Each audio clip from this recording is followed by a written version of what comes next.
Jesus, groot beamal, sterke verlosser, magtige Heer en Heiland, Immanuel, God is met ons, reddende Heere, lewende woord. Goeiedag. Prof. Koenig het dan gister gewys op die verskil tussen voorspellings en profeseë. Dit is opvallend dat voorspellings 'n heel beperkte waarde het en nie regtige invloed op die groot lyne van die heilsgeskiedenis nie. Daarteenoor word die gang van die heilsgeskiedenis beslissend bepaal deur die vervulling van profeseë. Anders as voorspellings word profeseë nie letterlik vervul nie, maar baie vry en verrassend. Dit het ons nou klaar gesien.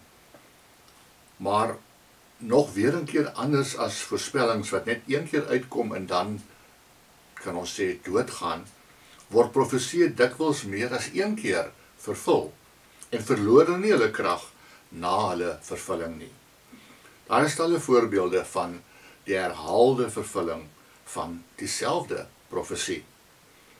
Die Immanuel profesie in Jesaja 7 vers 14 is eers in die tyd van Agas vervul, in Jesaja 7 vers 15 tot 16, en toe 'n tweede keer in die geboorte van Jesus, Matteus 1 vers 22 tot 23. Die profesie in Sagaria 12 vers 10 is eers vervul in die kruisiging in Johannes 19 vers 37, en die tweede keer sal dit in die wederkoms van Jesus vervul word, soos Matteus 24 vers 30 en Openbaring 1 vers 7 vir ons sê. Maleagi 3 vers 1 tot 2 is vervul deur die optrede van Johannes die Doper in Markus 1 vers 2, en dit sal ook weer in die eindoordeel vervul word, soos Openbaring 6 vers 17 sê. Joël 2 vers 28 tot 32 is vervul in die uitstorting van die Gees, Handelinge 2 vers 16, en dit sal weer in die eindoordeel vervul word, Openbaring 9 vers 1. Dan is daar nog die bekende profesie oor die dag van die Here, wat eenvoudig oor en oor vervul is.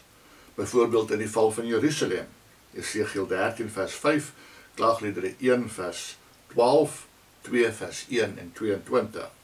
Maar ook in die optrede van Johannes die Doper, Markus 1 vers 2. En in Jesus se optrede, Lukas 4 vers 16 tot 21.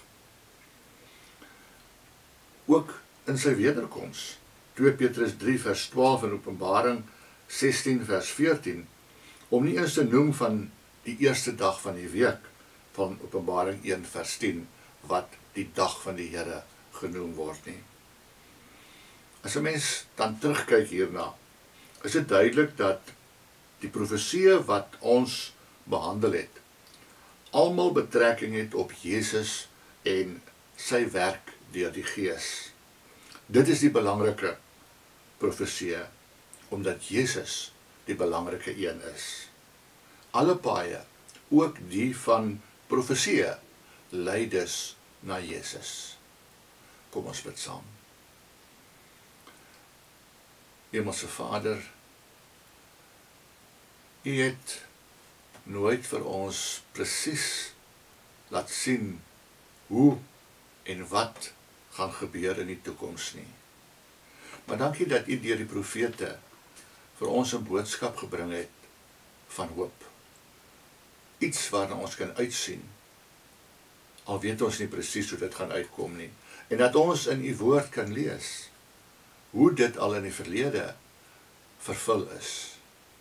En daarom ook kan hoop op 'n vervulling in die toekoms, wat net vir ons goed gaan wees. In Jesus se naam. Amen.